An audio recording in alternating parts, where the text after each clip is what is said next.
Hold on, let me walk myself through this. So pretty much in front of that is your transmission. Mm-hmm. And so your rear differential, pretty much your transmission goes into your drive shaft. I'm totally just making this up. If anyone knows, well, a lot of people know a lot more than I do. So once you press the gas, it spins this, which spins the gears inside, which gives power to your, because this is a rear wheel drive truck until it's in 4-wheel drive. Mm-hmm. So that's my guess.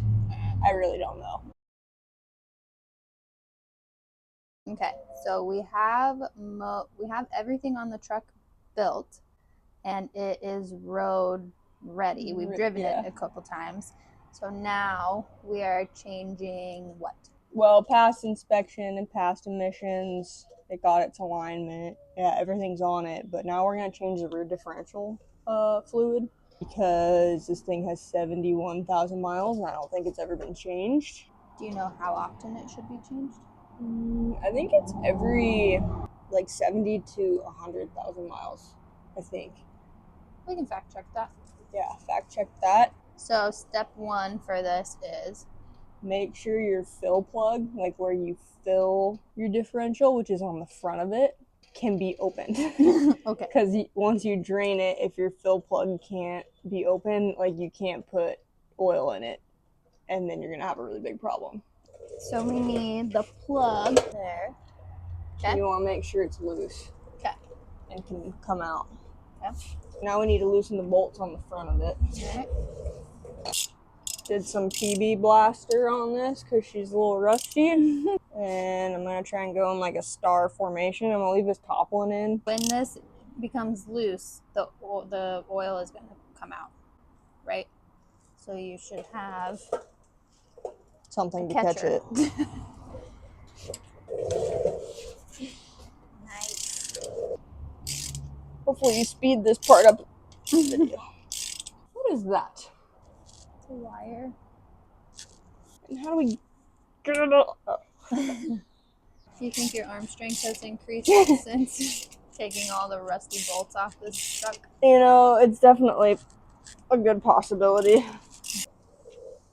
Okay, to 10. Because that's how you use a socket wrench right there. Okay, pull that off. What in tarnation? How the heck do they expect you to change this if you can't, you know what I mean? I want you to go to a Ford mechanic. There you go. Yeah. Rascal. Oh, frick, man. Ah! Nice. This is why mechanics charge so much, because when you get wrenches in precarious spots and you can only ratchet them like this much. How about those leaf springs though, huh? My hands are so slippery from the PB blaster. Yeah, my chair keeps getting taller. Come on. This is a trick chair. So we're gonna need to pry this thing off with something, maybe like a flathead, or I'll go get that. So I'm just gonna put this in there enough to where it can only come out so far. I just have that one loose. I'm gonna try and pry this thing off. Got 2 options. Just try not to gouge the metal either. The world's tiniest pry bar. Maybe if I just like hit this with a hammer on. Yeah, where did that hammer go? I think it's just a mallet. I think we just have a mallet, but it might work.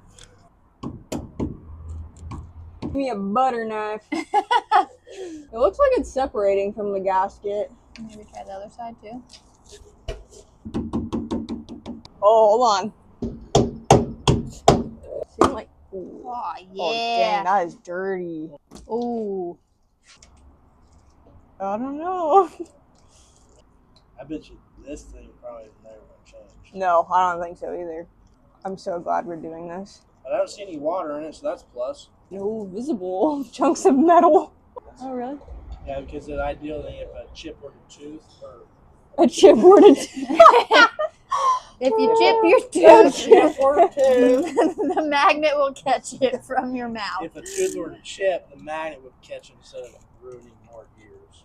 Sometimes the brain just isn't working. It is almost Friday, so We'll give it to you. Well, that's all right. It looks pretty good. You can scrape all that off and get the wire wheel and the drill. Clean this all out and hit all this really good with the wire brush. I don't want to overdo it so it doesn't seal. Oh no, you can't. Not with those. If you had a wire brush, you'd be able to overdo it, but not with that. Like that? Yeah, that's great. It's like, it's the gouges that you don't want. That's fine. Just try and keep it flat, yeah. Okay, now we'll just clean it all up with brake cleaner again.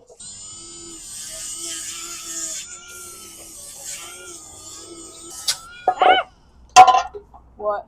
I just hit this thing. Oh, yeah. Try not to hit any wires with anything that's going round and round. What's the brake cleaner for? It's pretty much just like straight alcohol. It cleans everything up and like dries it out. It looks like on the inside, it looks like the hat of like a conquistador. What? Look at the shape of it. Okay. Conquistadorian hat. Anybody else see it? Okay, so that's pretty good.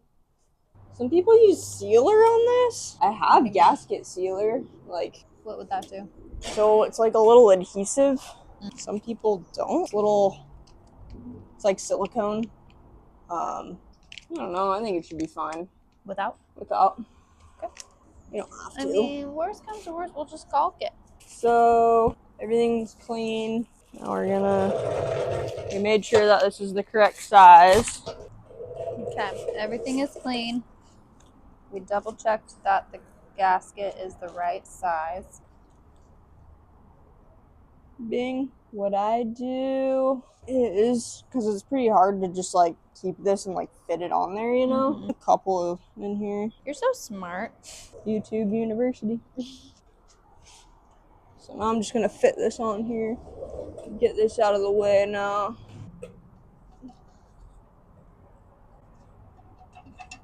Kind of just like felt it, you know? I'll move that left thing out of the way once I get these on here. Okay, so I've got those on there, so now, okay. And I'm gonna put these back on in a star formation. Always keep a wire brush handy when you have a rusty truck. We'll see. Seal her up. Seal her up. Man, this is as easy as changing your oil. Short to 30? Yep. Okay. I thought I was stuck in the Those are the 30s, so now we just need to get that stupid thing back on. This one back. No.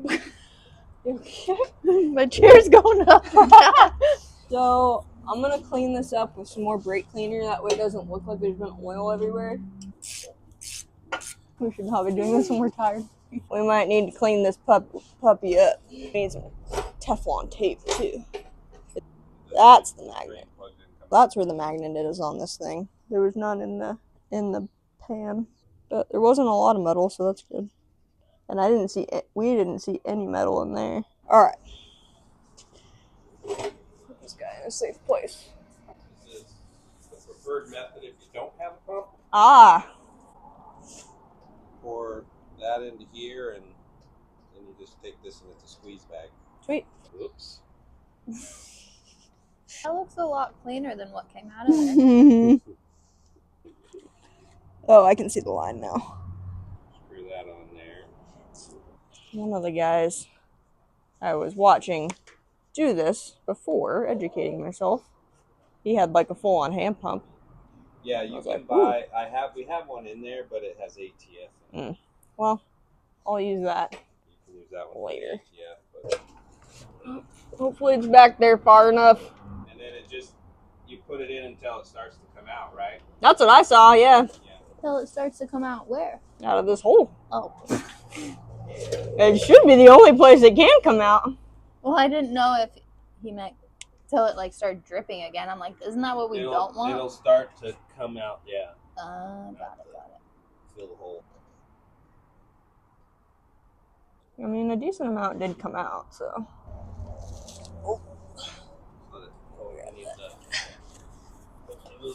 Oops.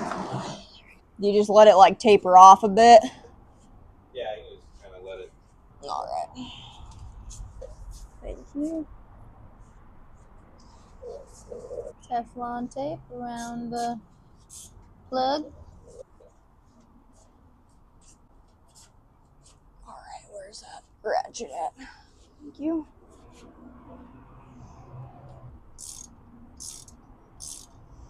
I don't think this thing had any torque specs to it. No. She's on there pretty good. That wasn't so bad. No. That was a fun job. Yeah, gear oil is not my favorite.